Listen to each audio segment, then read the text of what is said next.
Hey guys, are you ready to learn about one of the most exciting subjects ever? Just kidding, we're gonna talk about coffee enemas. And it may not sound exciting, but once you learn the benefits of it and you live with the benefits of it, it gets super exciting. I never thought I would be standing in front of a camera talking about how amazing coffee enemas are. And since I'm talking about a lot of the benefits and history and how-tos in my article, I'm going to go ahead and just talk about the do's and don'ts of coffee enemas. I've been doing them for about 5 months, a couple times a week, and I've learned a lot, and there are a bunch of things that I wish people would have told me before I started the enemas. So I'm making a video that I wish somebody would have shown me before I started. So we're going to start with the supplies. I thought that, you want to avoid plastic and you want to use a stainless steel coffee enema, and I learned that it's actually not as practical. At least it wasn't for me. I really disliked the fact that I couldn't see what was happening with the liquid in the enema, because when you insert the tip, you can't really tell when the liquid's going in, how fast it's going, what's happening. So I started researching, and I learned that Garrison Cancer Centers actually use this clear plastic bucket, which I absolutely love now. This is one that I haven't used yet. I bought my first one about 5-6 months ago, and I'm still using it without any issues. So this is a clear, BPA free. You can hang it very easily. It's got the measurements on the side.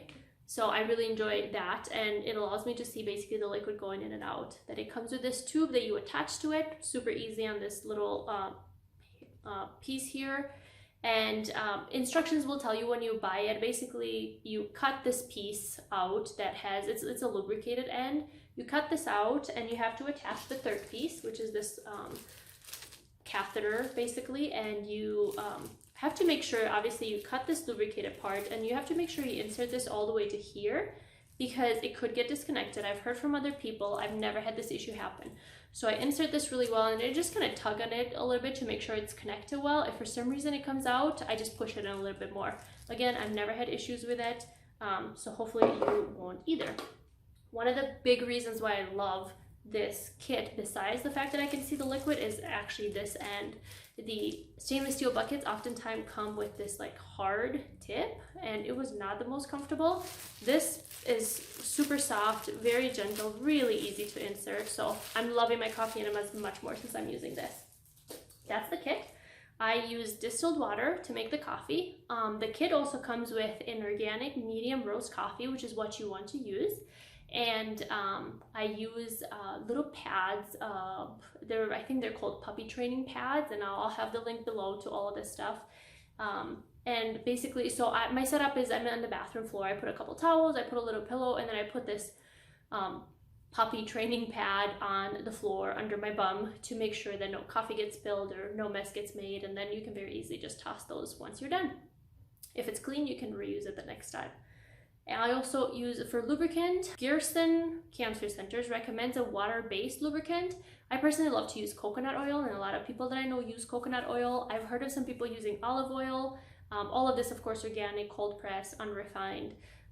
Some people use aloe vera gel. They have said that it works really well, or whatever clean water-based lubricant you can find. And then one other supply that I really highly encourage you to get are trace minerals. Mineral drops basically for your water. Enemas, especially coffee enemas, can be extremely dehydrating, and that's one of the risks of doing coffee enemas regularly, is you can get extremely dehydrated and suffer with a bunch of consequences because of that, and you want to make sure that doesn't happen to you. The recommended amount of water to drink every day, it's about half your body weight in ounces. So let's say you're 100 pounds, you drink 50 ounces of water, you add these mineral drops to make sure you stay hydrated. That really helps. You could juice. Garrison has, if you just search Garrison juicing recipes, you'll find a bunch of juices that they recommend to be able to stay hydrated, but you should only do that if you have a slow masticating juicer, because it doesn't kill the enzymes and the good stuff that's in vegetables and fruit, and you don't end up just getting the sugar in them. I think that's that for supplies. So if we move into how to, super easy to make the coffee. You take 3 tablespoons of that organic medium roast coffee, and you add it to a quart of boiling water. You boil it for 5 minutes, and you simmer it for 15 minutes, and then you let it cool down a little bit. Ideal temperature for the coffee is body temperature. You don't want it too hot because obviously it's going to create damage, and if you have it too cold, it's actually going to create a little bit of cramping. I've done that in the past. I didn't know. I've learned the hard way. It wasn't horrible, but I just felt crampy, and it's not something I want to do again. And it's harder to hold it in, the coffee, to hold it in for 12 to 15 minutes, which is what's recommended. So it's hard to do that when the liquid is cold. That's the coffee. Once you make it and it cooled down a little bit, some of the coffee or the liquid basically gets lost in the water, or I'm sorry, in the boiling. So what you want to do is, it's about 32 ounces that you want the full dose to be. If you pour it in and let's say it's at 24 ounces, you don't lose quite that much. I just add distilled water to make up for the difference for what was lost in boiling. And before I pour it in here, I make sure I strain it. So when I keep my strainer above, and then I pour the coffee in this. Also, before, learn from my mistakes, make sure you are not distracted, and make sure this tube is connected to the bucket. I take it out every time I clean it, and I'll talk about that in a little bit. Make sure the tube's connected, and make sure this clam is closed. Otherwise, you will have coffee all over the kitchen or bathroom, wherever you pour it in. Learn from my mistakes. So you have it in, then your next step before the bucket is ready, you want to actually go over a sink or a bowl, put this end over something that will catch the coffee, and you want to release this clasp and let the coffee run through until a couple drops come out of this tip.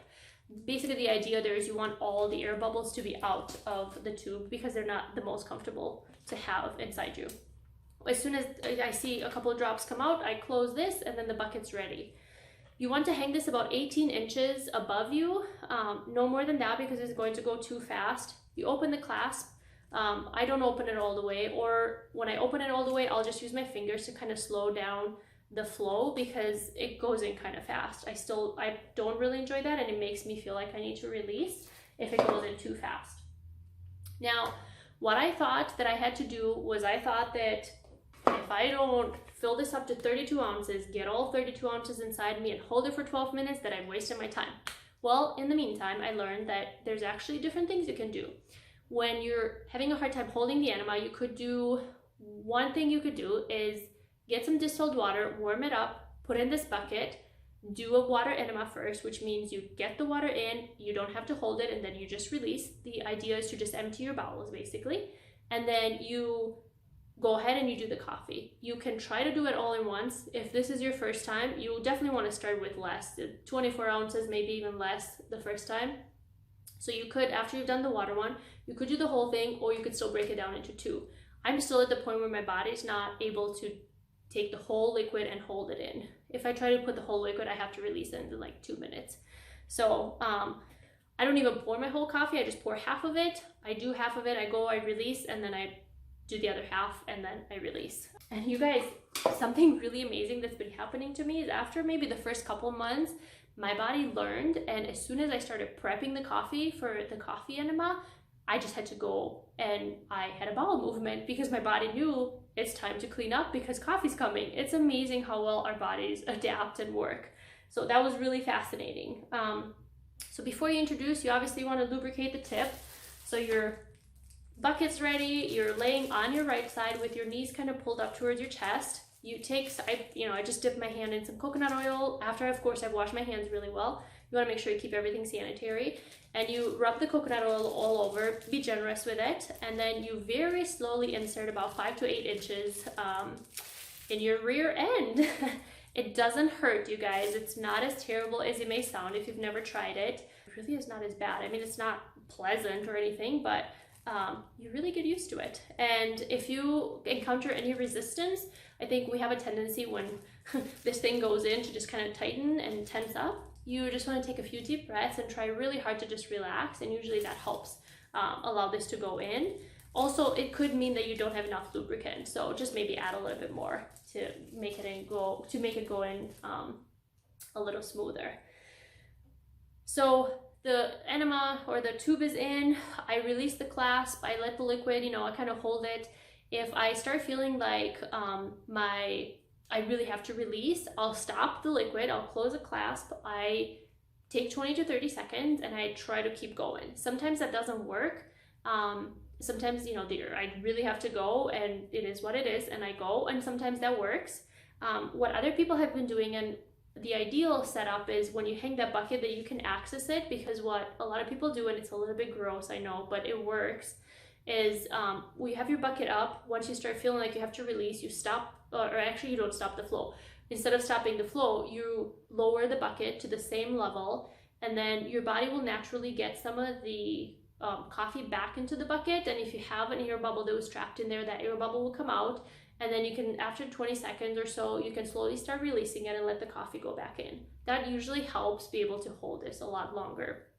And don't worry if you can't hold this for 12 to 15 minutes. Do your best, and with time you'll be able to do it more and more. So once the liquid is in, I usually just go on YouTube and I look for healing music, or relaxing music, or instrumental, whatever relaxes you. You want to look for that and listen to it, or if you want no sound, that's fine. Take some very deep breaths.